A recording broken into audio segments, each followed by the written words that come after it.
dirán o que queiran, pero para ter futuro hai que ter pasado.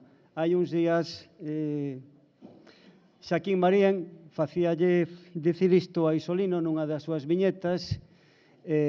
Xaquín Marín, ao que Galiza Cultura vai facer unha homenaxe nacional o 7 de outubro, de novo, pois cargado de razóns, porque efectivamente para ter futuro hai que ter pasado, casi diríamos tamén que para ter futuro temos que falar do pasado, non?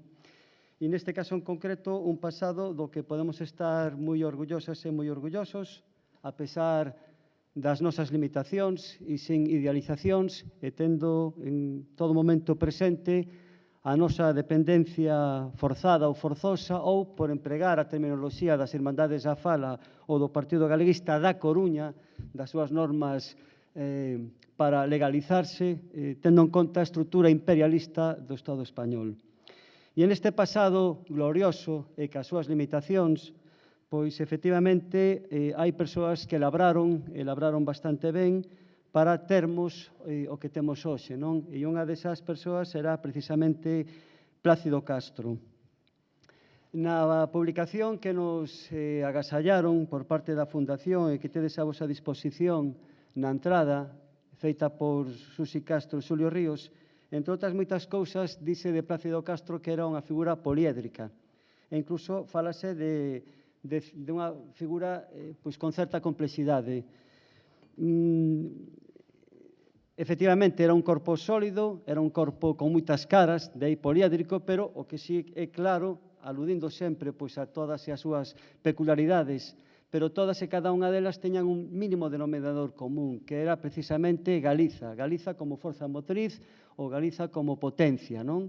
Esa potencia de enerxía que era o nexo de todas esas facetas que el tiña, non? E en esa idea súa, sempre, bueno, pois da Galiza, non? Hai unha cita fermosa, e desta maneira vou introducindo xa a persoa que nos vai acompañar, porque Rubén tamén é outro corpo sólido, poliédrico, na súa faceta como universitario, pero tamén na súa faceta como persoa comprometida que participa en todo aquelo no que estexa presente Galiza. Nunha das súas publicacións, tedes o seu currículum mínimamente recollido na súa esencia no programa, mas o currículum de Rubén Lois pois, é un currículum realmente amplio, variado, moi diverso, por iso falaba tamén de corpo sólido poliédrico, mas en todo caso sempre está presente Galiza, non? É un elemento moi importante na súa faceta como investigador, na súa faceta como docente e na súa faceta tamén como persoa que tivo cargos de xestión, tanto na administración da Xunta de Galiza como tamén noutra serie de organismos estatais, nacionais e incluso internacionais, e sempre tendo moi presente esas líneas de colaboración cos países nórdicos ou incluso e principalmente tamén con Portugal. Bueno, pois nunha das publicacións de Rubén hai unha cita moi acaída de Plácido Castro no que se ven de alguna maneira a recoller cal era o seu pensamento, cal era a súa idea da Galiza ao exterior, ou simplemente pois, a presencia de Galiza no mundo como un país máis, como esa pequena célula da universalidade, non? Publicada en El Pueblo Gallego o 4 de agosto de 1936. E di literalmente o seguinte, Plácido Castro, de aí a importancia da cita inicial, fixadevos, dito isto no ano 33, e que vixencia ten. Todo isto podía facer Galiza sendo galega, inspirándose nese nacionalismo que os nosos enemigos chaman separatismo, cando é verdadeiramente o noso punto de contacto co mundo. Galiza galeguista non só terá unha intensa vida propia, senón que se atopará vencellada a un conxunto de povos ibéricos, a unha comunidade de países galaico-lusitanos, a unha irmandade de terras célticas, proxectando en cada un o seu espírito propio, recibindo de cada un o estímulo peculiar da súa cultura. É dicer, que terá unha verdadeira e xenuína política exterior, mas, sin ser galega, non pasará Galiza de ser un anaco do territorio español, sen alma propia, flamenquerizada pouco a pouco e posuindo como aspiración máxima a de caciquear, fixadevos que vixencia, con máis ou menos eficacia nos ministerios madrileños. E aí o universalismo dos nosos adversarios.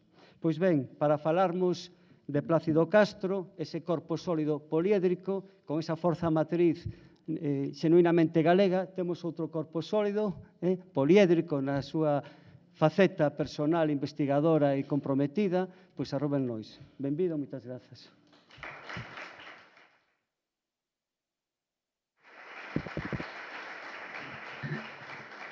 Bos días a todos e a todas. Moi agradecido por esta presentación. Eu, en primeiro lugar, teño que decir que estou aquí de sustituto. E isto non é unha deshonra, senón é unha honra. Quen tiña que falar de Plácido Castro era Xulio Ríos, que é o que máis sabe, o que axudou a recuperar a Plácido Castro e tamén toda esa proxección internacional do nacionalismo galego nos anos 20, nos anos 30, e un pouco toda esa construción do que Xulio Ríos di que é a paradiplomacia, como temos que estar no mundo como nación, inda que, desgraciadamente, non sexamos aínda Estado, e que códigos xeopolíticos temos que empregar. Tamén estou moi contento por seguir colaborando con Vía Galega, comentárame desta actividade o Xio Breogán, iba a vir de público e agora teño que falar aquí un pouco. O meu contacto coa obra de Plácido Castro foi fundamentalmente porque a través dunha publicación en Madrid que se chama, unha revista que se chama Geopolíticas, que dirixe un galego que se chama Heriberto Cairo, que é catedrático de Ciencia Política en Madrid, sempre se crea un apartado dentro desa revista académica que é Clásicos da Xeopolítica. Normalmente falase de Russell, falase do almirante Mahan, de Yves Lacoste, de todos os clásicos da xeopolítica internacional. Como ele é galego e como tamén se plantexara algún xeopolítico do ámbito peninsular, ou catalán ou vasco, ele insistiu moito a ver se podíamos ter algún autor galego, ou algún autor galego ou portugués, que tuvese realmente un discurso xeopolítico para desenvolver.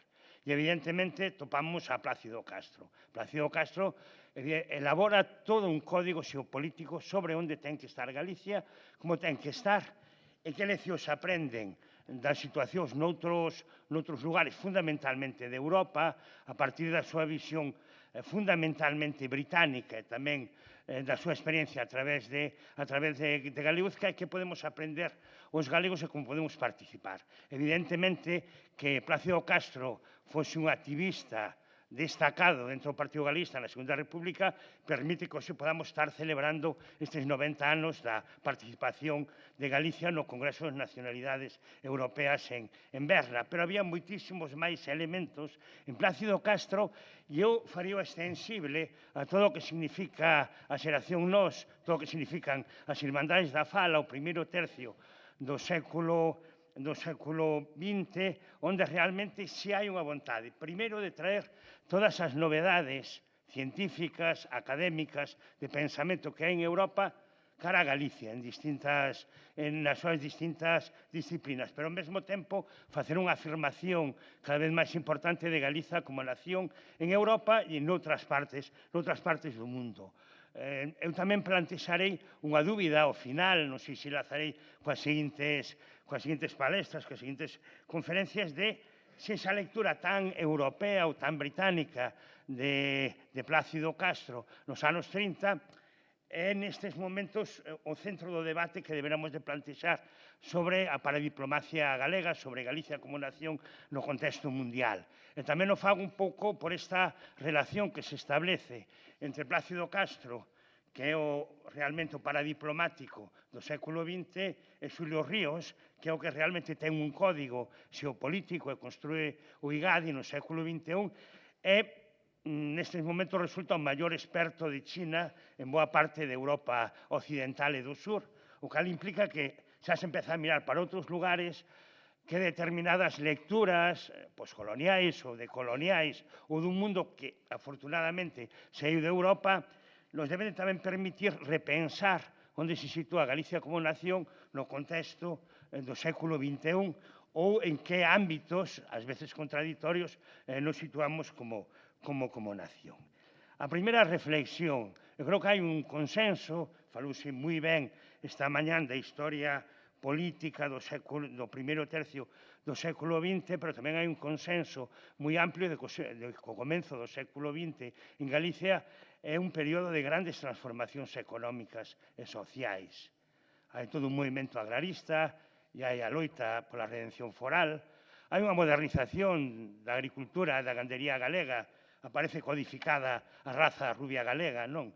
A partir de traballos de veterinarios con sensibilidade nacional, e hai un proceso que non se pode negar de industrialización en Vigo, en Ferrol, en A Coruña, como estudiou moi ben Xan Carmona. Isto que implica? Implica que si existe unha base económica, que antes o Xío Breogán o comentou, esta noción continua de que Galicia é un país pobre, un país dependente, que menos mal que dependemos de outros, que a ver como nos iría sós, é unha mentira que se leva repetindo tamén desde hai 100 anos. Galicia sempre tivo un proceso de industrialización relativamente importante, nestes momentos maior que o promedio do Estado español, sempre tuvo un proceso de innovación e de modernización en sectores clásicos da súa economía, pero sempre se nos presenta como un territorio, como un país con certos complexos. Eu quería primeiro facer esta primeira reflexión. Por qué? Porque un país relativamente rico e relativamente dinámico empeza a construir unha xeración tan importante como a xeración nós que comeza a mirar cara ao exterior. Eu só quería dar 2 ou 3 referentes moi xenéricos, tampouco estudiei tanto estes temas, nós estudiamos un pouco máis a Otero Pedrallo porque é da nosa profesión, non é xeógrafo como algúns de nós, pero pensade que Daniel Rodríguez Castelao sae a Francia cunha bolsa da Xunta de Ampliación de Estudios e a Bélxica, a Flandes, para ver as novedades na creación plástica, na arte e para coñecer. O mellor hai que establecer algún tipo de relación entre esta primeira viaxe iniciática de Castelao coa posición mayoritaria, e o explicaron moi ben os 2 oradores que me precederon, esta posición mayoritaria no galeguismo da Segunda República que podemos situar na esquerda e que podemos situar no progresismo, a parte da reivindicación nacional de Galicia. Enlaza moi ben coa lectura das nacións soberanas e dos debates nacionais, como en Flandes, que el pudo ver nos anos 20 e nos anos 30.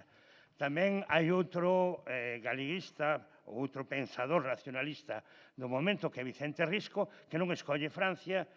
Nos falamos en xeografía de códigos xeopolíticos, son importantes, que escolle a Mitteleuropa, que vai a Europa Central, vai a República Checa, Austria e a Alemania, e que escreve un libro en relación con iso, e que nos dá un pouco a outra alma do que foi o nacionalismo neses momentos, moito máis esencialista, moito máis conservador, moito máis influído nos seus códigos polas lecturas da Academia ou do romanticismo alemán. Nestes momentos, realmente, o pensamento que se construe en Francia, na Francia das vanguardas, ou na Universidade Alemana máis conservadora, marcan as tendencias dentro da Universidade Europea.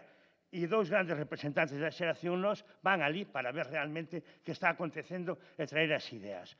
O terceiro, que é o que non viaxa, que é o xeógrafo, é Ramón Otero Pedrallo, que sempre ten algún tipo de inconveniente para desplazarse moitos kilómetros, até tivo que ir en coche, non, a San Andrés de Teixido, porque se topou mal, non pudo camiñar. Isto é unha diferencia que ten o nacionalismo galego co vasco e co catalán. O nacionalismo catalán e o nacionalismo vasco constróense subindo as montañas, facendo sociedades excursionistas. O nacionalismo galego ten algunhas sociedades de montañeiros, pero realmente desplázase menos polo territorio, no período histórico dalle menos importancia a elementos de territorialización como saídas de campo. Do punto de vista teórico, é evidente que Otero Pedrallo fai a Guía de Galicia e describe perfectamente. Pero que fai Otero Pedrallo? Otero Pedrallo recolle o que son os cuestionarios do Congreso Internacional de Xeografía, que se celebrou no ano 1925 no Cairo, e a partir de aí articula toda a lectura do hábitat e do poboamento en Galicia e conceptos como de Bocarribeira e análise da paisaxe galega. Están plenamente conectados dentro desa Galicia dinámica, desa Galicia que estaba descubrindo que tiña poder e que debía de exercer o seu poder, a súa conexión co exterior. Nese contexto, que significa a figura de Plácido Castro?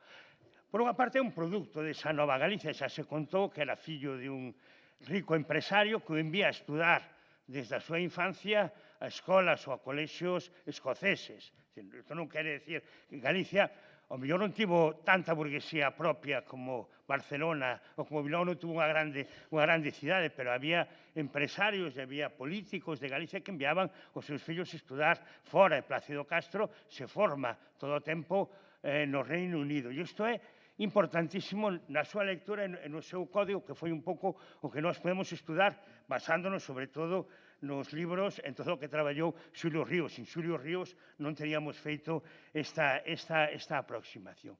El que vai descubrindo, primeiro, que o Reino Unido ten unha estrutura originaria, non quere dizer que sexa moito mellor que o Estado español, pero ten unha estrutura originaria diferente. Teóricamente é o resultado de un pacto entre diferentes reinos. A propia bandeira fusiona elementos da bandeira escocesa, algúns elementos simbólicos de Gales, de Irlanda e de Inglaterra. Isto explica que, por exemplo, os escoceses plantexen un referéndum de independencia e non necesariamente se teña unha resposta tan histérica como ao sur dos Pirineos. Non, constitucionalmente é diferente. Os escoceses, a comenzos do XVIII, se integran por determinados motivos e probablemente presionados cos ingleses, pero manteñen a súa personalidade propia como nación. Ninguén discute que Gales sexa unha nación e deba ser denominada nación. Aquí, a veces, cando se utiliza o término nación no Estado español, hai gravísimos ou graves problemas. E isto é parte da formación de Plácido Castro, que entende así, por decirlo de algún xeito, como se debe de constituir a realidade galega ou como debe de constituirse a realidade galega dentro da realidade peninsular ibérica e dentro da realidade europea, por suposto. Hai un elemento fundamental, antes de que sexa un militante destacado do Partido Galeguista, que marca moito a Plácido Castro, e é que nunha viaxe de vacacións ou de estudos visita Irlanda. E coincide a súa visita coa Irlanda revolucionaria. Irlanda do ano 22-23, a primeira gran guerra de liberación irlandesa, de descolonización irlandesa, contra os ingleses. Todo o tema irlandés, e foi un dos textos que nós reproducimos nesta publicación, vai estar continuamente presente dentro da obra de Plácido Castro.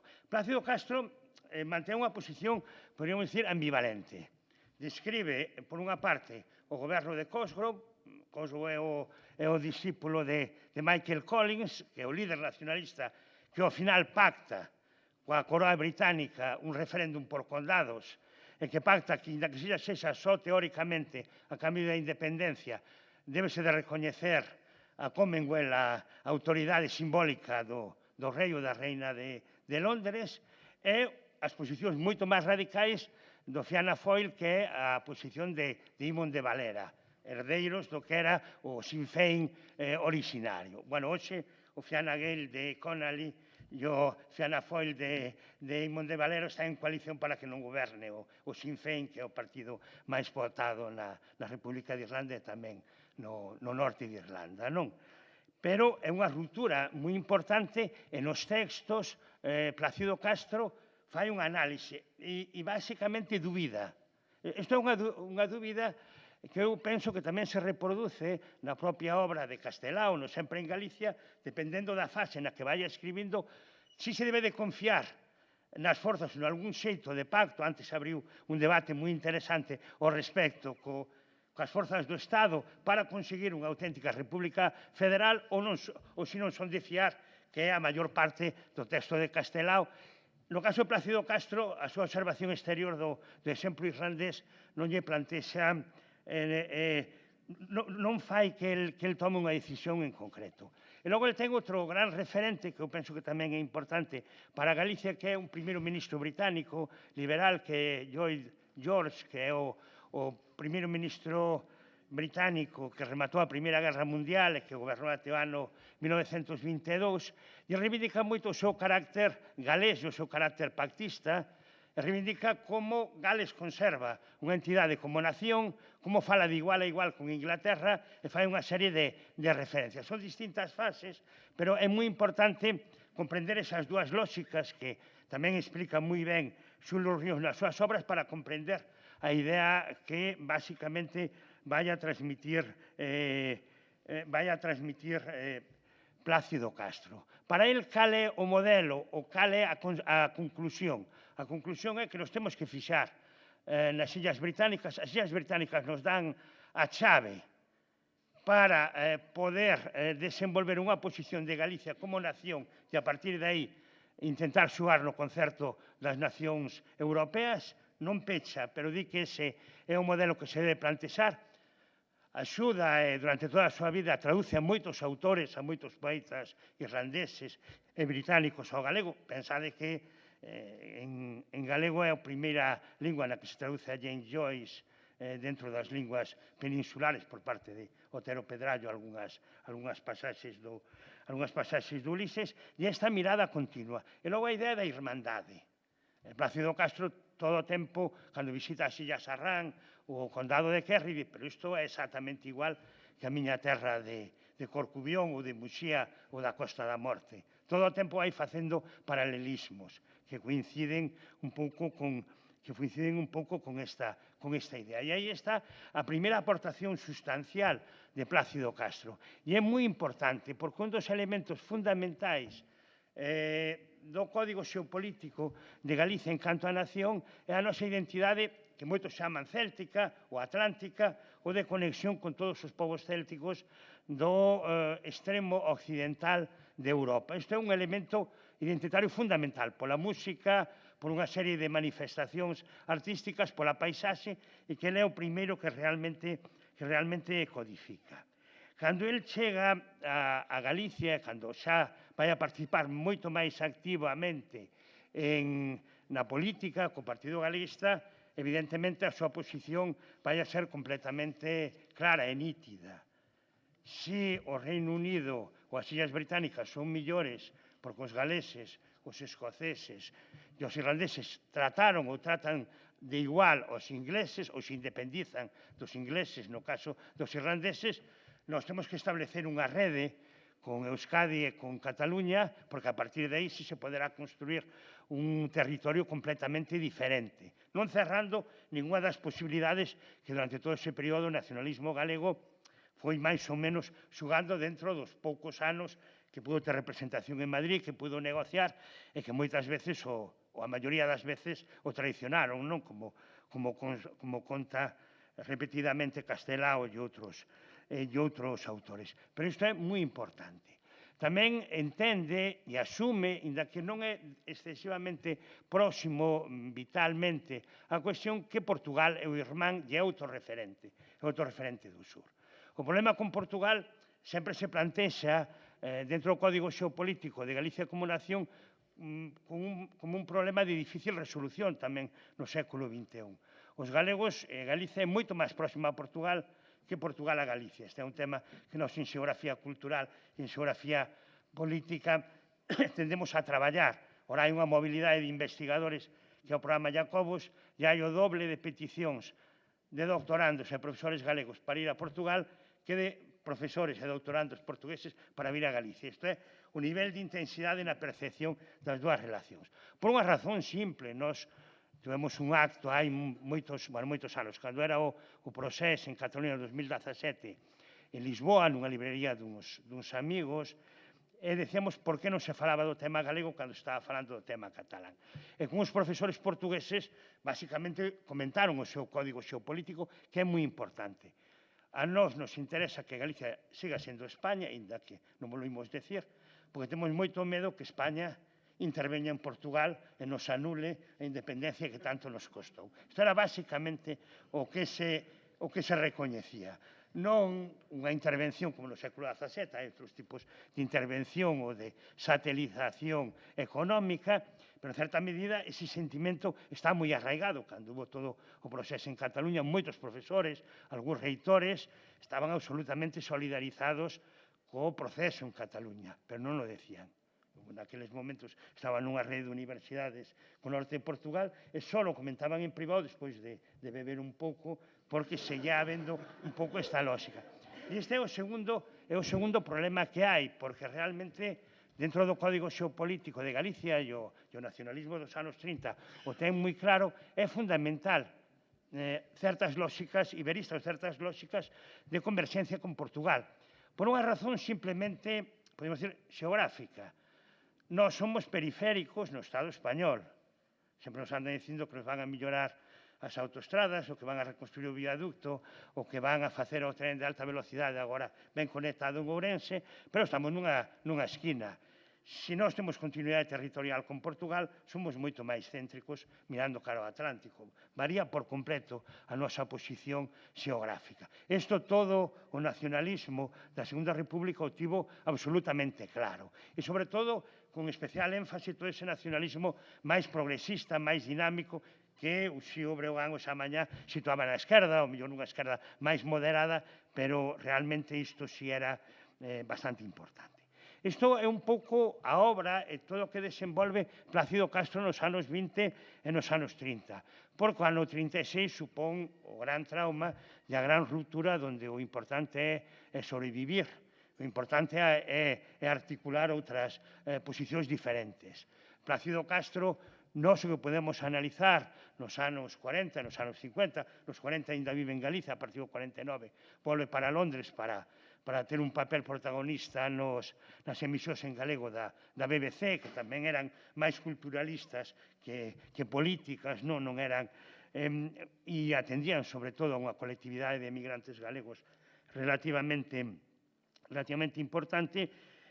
É o refuxo que todos os líderes neses momentos do que fora o Partido Galeguista, dos nacionalistas, van a tomar nos anos 40 e nos anos 50. É dicir, traducir autores británicos, difundir elementos da cultura británica, facer coñecer autores galegos, colaborar con Álvaro Cunqueiro e con outros autores da posguerra, ou intentar dar a coñecer obras de Otero Pedrallo, máis alados Pirineos, pero sempre un pouco nese contexto de medo e de maior represión. A vida de Plácido Castro remata nos anos 60, remata relativamente pronto, tiña 65 anos, xa daquela retornar a Galicia, e fora profesor do Instituto de Vilagarcía, e aquí quedanos un interrogante, que eu era co que quería ir rematando, non? Pensade que toda a tradición do nacionalismo galego, dos códigos xeopolíticos de Galicia como nación, durante a primeira mitad do século XX, miran cara a Europa. Algúns miraron máis para a Alemanha, outros miraron máis cara a Francia, cara a Europa Occidental. Plácido Castro, que é o que elabora unha auténtica teoría xeopolítica, mira moito máis para as illas británicas. Evidentemente, se mira moito para América, onde están as colectividades galegas de emigración, hai unha mirada moi atlántica, pero a partir dos anos 60 hai unha nova xeración na historia do nacionalismo galego que empeza a ter outras miradas, donde tamén se sitúa Xulio Ríos. Eu quería facer un pouco este xogo, porque, poderíamos decir de algún xeito, creo que se vai a falar logo da Unión Europea, que ahora a Unión Europea, a Europa, non é tan importante e que temos que repensar tamén cal é a posición nunha hipotética nova sociedade das nacións que debe de ter Galicia no contexto internacional. Hai uns autores moi clásicos, o Immanuel Wallerstein, o Giovanni Arrighi, que falan dos sistemas mundo, e, basicamente, a unha parte do sur de Europa poden falar de colonialismo interior polo tema de Irlanda, polo tema de Galicia e de outros territorios, que é un concepto, creo que moi pertinente. Falan do sur do norte global, e creo que logo vai haber un debate sobre o sur do norte global, pero tamén temos comportamentos como o norte global. O noso sector industrial, textil, o noso sector pesqueiro industrial, compórtase como o norte global. Ampárase en ser grandes multinacionais da Unión Europea para exercer como iso, como multinacionais da Unión Europea. Pero xa a partir dos anos 60, coa Unión do Pobo Galego, coa UPG, co PSG, A teoría da dependencia, as teorías do seu desenvolvemento, as lóxicas da decolonización mudan un pouco os códigos xeopolíticos. Eu era simplemente por deixar aberta a miña narración. Cumplimos 90 anos con un estatus de nación na comunidade internacional. Seguimos sendo unha nación, evidentemente. Agora temos que pensar no ano 2023 en que lugar do mundo nos situamos como nación. Somos unha periferia da Unión Europea, probablemente o sigamos sendo, ou somos máis solidarios co que chaman agora os BRICS, os países do sur global, cos que podemos ter moitos elementos en común. Este é un debate aínda aberto e, sobre todo, por un elemento que eu quería insistir e con isto xa remato definitivamente.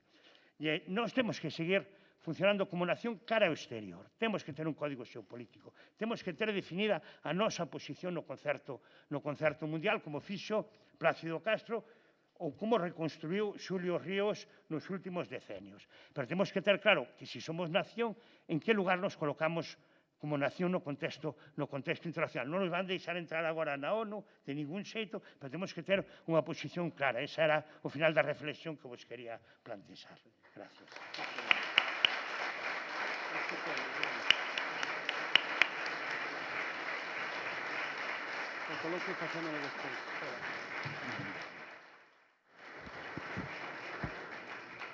Outra das facetas do profesor Rubén Lois é o da súa capacidade de síntese e da súa xenerosidade, porque el tiña un tempo de intervención de 40 minutos e falou 24 minutos 55 segundos, con unha finalidade clara, que é de resituar a cadencia do programa no seu punto inicial. O coloquio que poidamos ter con el abrirémolo unha vez que remate a intervención da seguinte ponente, de maneira que o coloquio será cas dúas persoas, vale? Para non acumular máis retraso. Pero é pola xenerosidade e a capacidade de síntese e, diría, de reflexos de Rubén Lois. Moitas gracias.